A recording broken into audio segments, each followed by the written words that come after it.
Clearly there's abundance of water if we use desalination and distillation, and nuclear energy is very suitable for doing that, and it's quite possible to have efficiently. In Malta, there's desalination as one of the main sources of water, as indeed in Saudi Arabia.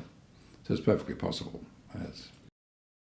Well, again, one would need to know a lot more technical things about it, but I'd give some thought to freezing the water around the leak, and maybe building a tower up of ice or something, and then having control that way.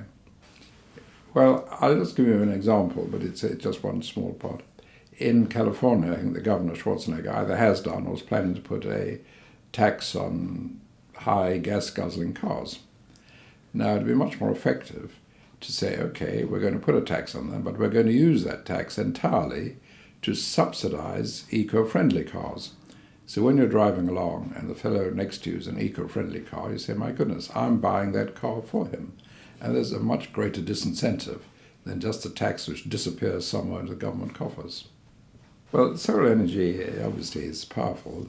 Collecting it and using it is not so easy. And you need vast arrays of mirrors and other things.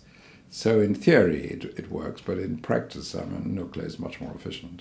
Yes, ultimately a bacterial source of protein is much more efficient. I think, I forget the actual measurements, but if you had bacteria in a tank roughly 1 meter by 1 meter by 1 meter, that would produce more protein than a couple of acres of cattle. Well, I'm a climate change believer. I don't believe it's the biggest problem in the world. I think the biggest problem in the world is our poor thinking. And the even bigger problem is that we don't realize that. That's because we've got good thinking for finding the truth, but never developed culturally thinking for creating value, and that's a real problem.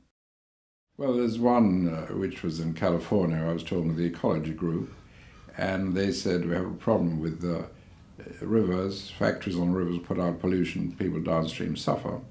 So using a provocation, I said, the factory has to be downstream of itself, which sounds illogical. How can it possibly be in its place and also downstream? From it comes a very, very simple idea that we legislate that when you build a factory on the river, your input has to be downstream of your own output, so you're the first to get your pollution.